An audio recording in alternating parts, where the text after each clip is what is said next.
for the first video, you talked about your childhood trauma. And for me, like, I really admire you for talking about that, because I know a lot of men, not just in my family, but that I've met, that are closed off.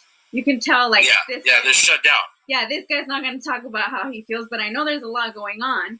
So, you know, for you to talk about that, that's so empowering. I can tell that you, there's a lot of healing, and that's amazing, because I feel that a lot of people in their lives don't do healing at all. And I've worked with a few people also who had childhood trauma, who are maybe around 70, 60, who still have that held. Yeah. Well, when the counselor told me write about it, it was so much deeper than just him telling me to put some words on some paper. He was telling me to give my pain a voice, and to take the power back. One of the things and I'm sure you're familiar with it, when we're in group, there's the confidentiality. What's said in group stays in group. Yep. And one of the guys went out to the yard and talked about some of the stuff that I talked about. Mm-hmm. And it came back full circle, and the group called him on it, and they asked me how I felt about it. And I honestly said, I really don't give a shit. He can do whatever he wants with it. I got rid of it. I don't care. He could go tell whoever he wants, because I'm not going to give it the power over me no more. Yep. And really putting a voice to it is really the key to healing, whether it be on paper, whether it be to someone you trust, or whether it be some random stranger. Put a voice to it and take the power back. Yeah. That's really what it's about. Yeah, and I love that you said, give your pain a voice, right? That's what you said? Yeah, absolutely. I love that. And I think, with everyone going through pain, you're either going to box it up and you're going to have it held for the rest of your life or for a very long time. But if you make that choice to maybe open up about it, it gives you such healing. I had pain for a very long time during my depression. And I remember I was like, I'm not going to talk about it. So I didn't. But once I started talking about it, it's almost like I would leave a little of my pain behind. Like, oh, man, and it's empty. And I think that's so important to really heal through any pain. I look back and I realize I was in prison before I was ever in prison. I was in prison in my own mind by having all that boxed up. And even though I still stayed in prison for the next 10 years, I never felt so free as when I let go of all of that. Mm-hmm. And I would wake up in the morning and I knew I was doing the right thing. And I knew I had a clear conscience, and I knew I felt good about who I was. And I wasn't afraid to talk about my emotions. Matter of fact, one of the things we did every day when we got to group was we had a feeling check-in. Yeah. And you better give me a feeling. You're not good. You're not okay. I want a feeling. I'm enthusiastic, or I'm optimistic, or something, but you're not just going to say I'm good or I'm okay, and that's important, like you said. And this is one of the conversations me and Carl had. And if you ever get a chance, I'm sure maybe you've heard it already, is the gender box. Ask him to tell you about the gender box. And it's so true. We get this stereotype in society where men aren't supposed to talk about their feelings and emotions. And it's so damaging to men to handcuff them like that, because I've never functioned as good as I have once I learned how to tap into my emotions. Once I was able to identify and learn how to cope or learn how to share. It's really important for men to be able to do that. And that's unfortunately a stereotype society has stuck on us. Yeah. And, I told you I have 5 brothers, and my dad, he's very machista, very, so I've caught on to him sometimes, and I've heard him tell my younger brothers, who are very young now, and I've heard him say, like, don't cry, don't say a feeling, and I'll pull him to the side, and I'm like, if you want to cry, you cry. If you talk to me, if you want to talk about it. But I realize that a lot of it is like starting to mold the perspective through role models or the parents. Yeah. Like, all right, so I'm going to teach you that you shouldn't cry, you shouldn't feel emotions. But I think it's so important to start teaching them like how to really express differently. Yes. Yeah. So, coming to the understanding of who I was and learning how to identify my feelings and my emotions and how they affected my decisions, I was reacting to my emotions and not even realizing it. Mm-hmm. Once I learned how to do that little check down process, like, okay, this is what I'm feeling, but why am I feeling it? Mm-hmm. I could go back to my thoughts, and I could make a rational choice and decisions that wouldn't lead to negative consequences. They wouldn't create victims. They wouldn't have the people that were waiting for me outside hurting because I was choosing to stay in prison longer. So in 2011, I had a parole hearing, and part of me most of me didn't believe I was going to get found suitable for parole. And I went into this hearing with this bigger and better understanding of who I was. And see, the thing about prison is, for a long time, like I said, lifers weren't getting out. And everyone was trying to figure out, what's the secret formula that the parole board's looking for? Like, what do you need to take? You can't just stay out of trouble for 10 years. You can't just show up to your job every day for 10 years. You can't just show up to your parole hearing and say, hey, I stated myself for the last 20 years. I'm ready to go home. Mm-hmm. They're looking for insight. They're looking for accountability. They're looking for remorse. They're looking for an understanding of who you are and why you did what you did. And what did you do to change it? And that's a terrifying thing, because only over the last eight or so years has the California Department of Corrections added the word rehabilitation, right? Prior to that, it was just CDC, California Department of Corrections. And rehabilitation wasn't a big thing. So they basically were asking you to come explain trigonometry to them, but they've never even given you a math class. Yeah. You know, I'm not a psychologist. I don't know insight and understanding and all these things just by sitting in my cell. Like, I need some help with this. So like I said, that SAP program really got the ball moving and sent me in a direction where I could figure out me. But lifers wouldn't share with each other. Mm-hmm. It was like, oh, I think I may know what the board needs, but I'm not going to tell nobody because I need it to work for me. I don't want it to work for them. And it wasn't until about 2012 that lifers really started getting on this page of, hey, let's help each other get out of here. Because look, everyone who went to prison for what they went to prison for absolutely deserved the sentence they got. Yeah. But a lot of the men that I've come in contact with, a lot of the men that became part of my support, part of my accountability group. I mean, we have accountability groups in prison. If you're programming, if you're working on you, yeah. These are good men who made bad decisions early on in their life because they were functioning from a place of dysfunction, and as we know, hurt people. Yeah. And the man that they have become today isn't always reflected in the decision that the parole board makes. Yeah. I know I would not be where I'm at right now with some of the mentors that I had. Like I said, Mr. Howard, mm-hmm. Johnny Angel Martinez, Gilbert Bayo, the Velarde brothers.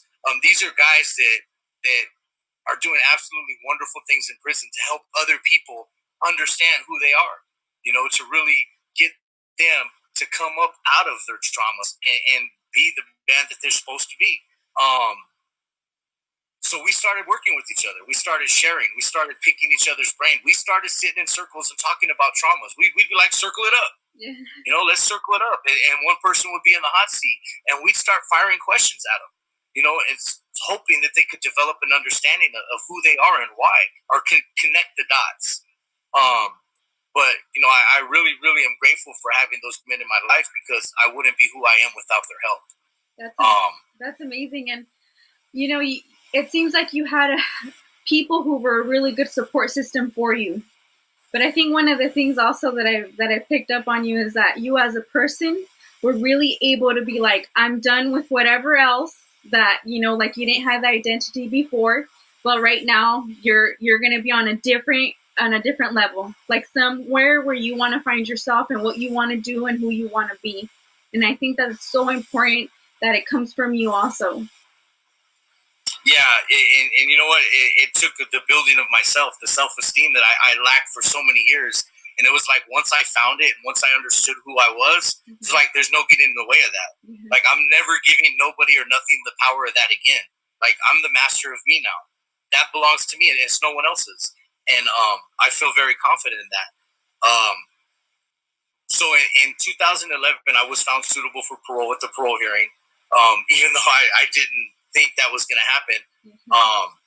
And I remember when the commissioner said, you know, today we find you suitable for parole, my mind, this is the best way I can describe it. It was so surreal. My mind literally just swirled. Like, I couldn't pull a thought. I couldn't grasp what he said. and I think I just heard him say suitable. You're like, let me hear it again. Yeah, no, but I didn't want to ask in case he said, no, I made a mistake. I didn't mean to say that, right? So I was like, I want to ask him if he said that, but what if he made a mistake? Like, it was just so surreal and so mind-numbing that after all this time of having no hope and living this life that you know is not supposed to be you. I was never supposed to be a heroin addict. I was never supposed to be a gang member. I was never supposed to be involved in riots in prison. This was never supposed to be me. And then it became who I was. And oh my God, it's never going to end. And then suddenly, hey, we're going to make it end. It was just the most surreal feeling. Like, I went back to my cell and I cried. And I felt so bad because there was so many people that I knew were more deserving that were being told no because they didn't know how to express their feelings, or, you know, they didn't have insight into why their household was the way it was. And it was very unfortunate. And my suitability came with the feeling of guilt because of that. Like, I felt bad for the guys that I would be leaving behind. But in the parole process for a life inmate who's committed a murder, it takes 150 days. 120 days is a legal review process by the parole board where they're making sure all the T's are crossed and the I's are dotted and everything was done legally right. But the last 30 days belongs to the governor of California, who has the final say-so on whether you get to get out or not. And at the time, Jerry Brown had just come into office, and Jerry Brown was very liberal, and a lot of the rules in place in prison now were set up by him and his administration in the 70s. So I knew he was looking to change some of the things he felt weren't right or broken. But at the time, he still had an 80% denial rate, where he was still denying 80% of the people being found suitable. He was still saying, no, not right now. So it was a tricky process to go through. And for the first, I'd say, 100 days, I was just in disbelief. Like, nah, this really isn't happening. This can't be happening. And I related this story to someone once, and the best way I could say it, it's like you live in a 3-story house, and then all of a sudden one day, you seal up the 2nd story and the 3rd story, and you don't visit them no more. And you forget about what's up there, and you just exclusively live on the 1st story of the house. And being found suitable gave me the ability to unseal that door and go upstairs. And I started thinking about things like, I wonder what it would be like to go shopping. I wonder what it would be like to eat my mom's spaghetti again. What kind of clothes am I going to wear? How long is it going to take for me to learn how to drive? I started systematically reconnecting to society in my mind. And I started visiting the parts of the house that I hadn't been in years. And then one day I got called to the office. And they said, oh, the governor took your date. You're not going home. And it was devastating because I felt so foolish for allowing myself to visit that part of the house again. Because I had reconnected to society, and I dared to hope and I dared to want. And it's not going to be. And it was like they just pulled the carpet out of my feet. And I was so mad at myself for biting in, for honestly believing that I was going to get a chance to go home. You know, like, it's not going to be me. Maybe someone else, but it's not going to be me. And I relapsed. I didn't know how to deal with it. There wasn't a lot of people. At that time, the yard that I was on, there was about 1,000 people. And there was 3 of us that had been found suitable. Not that all 1,000 had gone to parole hearings, but at that time, 3 of us had parole hearings. 3 of us got found suitable, and the rest of the yard is watching the emotional roller coaster that we're on. And I was breaking down, and some of the feedback I got was supportive. Like, look, you've got this far. Most people haven't gotten that. You know, keep going. And other guys were saying, boo-hoo, you got something I can't even get, and you're crying because you lost it. You know, so it was hard to find the support because no one on the yard had gone through it. I was like the only one that has experienced this on this yard. And I relapsed. Yeah, so I just chose to. I used it as an excuse to go back and numb myself because I didn't want to deal with it. Like, I did not want to deal with it. It was just so heartbreaking because now I got to call my family and tell them I'm not coming home because their hopes are up now.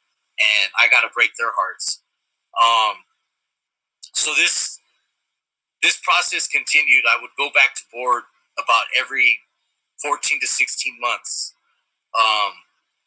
for the next 8 years before I would go home. There was one other time I did get found suitable, and I got in trouble. I got a 115. I got in trouble, and they pulled my date from me, and that was completely my fault. And I believe there was maybe some self-sabotage in the people I was choosing to hang around because I feared the same thing was going to happen that happened the first time. But in 2019, I went to the parole board. By now, they have youth offender laws where there's second chance bills. If you were arrested and convicted under the age of, it started under the age of 18, and then it moved to the age of 23, and now it's currently at the age of 25. They would give you a little deeper consideration due to the diminished culpability that you had at that age. So I was found suitable, and on March 25th, 2019, I paroled from Soledad State Prison. Wow. What was? Wow, I want to ask you so much, but okay. It's just that's part 3, right? yeah, that's why it's gonna be part 3. I'm just so amazed, and I feel that, you know, when you were heartbroken on hearing like you're not gonna go home, like, shoot, that must have been hard because you did have this vision of like, man, I can't wait to, like, you know, be out and start driving or eat this or eat that. That must have been tough. But it was, because you disconnect from the streets like on an extreme level. You really do after that amount of time. So the day that you were paroled, what came to your mind? I mean, what was that like? Oh man. So if I look back and I identify the feelings that I was feeling, there was fear, there was anxiety, there was hope, there was excitement,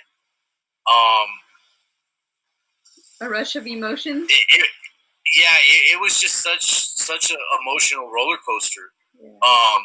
Like even the process of just getting checked out of prison is so methodical, where they're like checking the ID and give me your number and what's your date of birth, and they're asking me questions about my family, that like random questions that no one would know, and I'm wondering, how the hell do you guys even know what's my mother's maiden name or where she was born? And like I don't even remember some of these questions. I don't know where she was born, you know. But I mean, to the T, they were making sure they were releasing the right person, and it just felt so liberating and confined and constricted at the same time. I chose because where I was at, if you have a parole date, you have to have your clothes. If your family's going to send you clothes for parole in, they have to send them 30 days before your parole date. But because as a lifer, you're in the situation where they can wait till the very last day and the governor can decide to say no, you don't want to have your family spend money on clothes and send them to you just for them to have to be sent back. So plus you don't know exactly what day you're going to parole on. So I chose to parole in a pair of gray sweats, a gray t-shirt, and some white tennis shoes. And I had my little cosmetics, my hygiene, my deodorant, my soap, my toothpaste, because I was prepared for the next 2 or 3 weeks of being able to keep myself clean, because I was going to a program and I didn't know if I was going to have cosmetics we call them cosmetics in prison, but they were hygiene. So I had my little parole kit, and I couldn't wait to put it in my hand and walk with it. That's amazing. I admire you. That you didn't give up, regardless of the roller coaster that you went through to be where you are now. I think that's amazing. I wanted to ask you, if you had the opportunity to go back to talk to like young kids who got convicted, would you go and talk to them? Like, absolutely.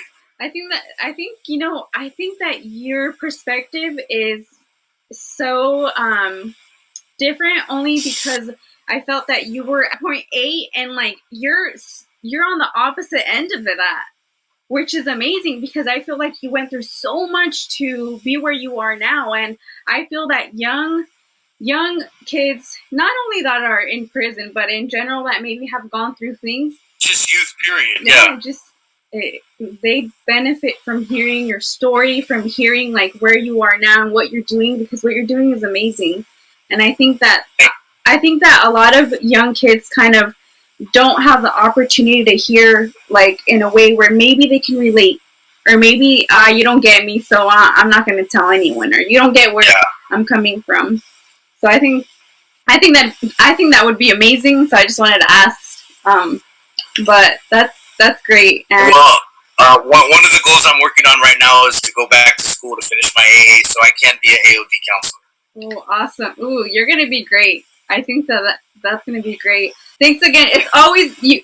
Your stories are so amazing. I'm so intrigued to always hear you out. These conversations, like I said, they're real, they're rich, and they're deep. And for me, I think that that's so important to hear. And for the rest of the people who are watching, I think that maybe their mind might start changing a little bit. Like, all right, I can talk about some things, and it's okay. Well, hopefully, that's the whole point. Yeah. I mean, that's where it's at. Yeah. But I'd also like to thank you for giving me the opportunity to tell my story. Of course, I think that empowering individuals in a positive way, there's no way that could go wrong. I think that the people who are listening, they're gonna gain something from this. This is why I'm creating this, to really give a voice and empower like the individuals like you to really to speak up and talk about like the reality of life that people are not used to talking about. Yeah. Okay. Well, thank you for giving it a voice. Yeah, always. All right. Thank you very much. You have a good night, huh? You too. Thank you. All right. Good night. So for part 3, I am going to be taking questions and comments for Frankie. So that's going to be the 3rd video of what it's going to consist of, and it's going to be the wrap up of our conversations. Again, thank you so much to all of those who are supporting me. Please keep sharing the link, and if you haven't subscribed, please subscribe, and I'll make sure to add the email below so you can send me your question for Frankie or comment. Thank you. Bye.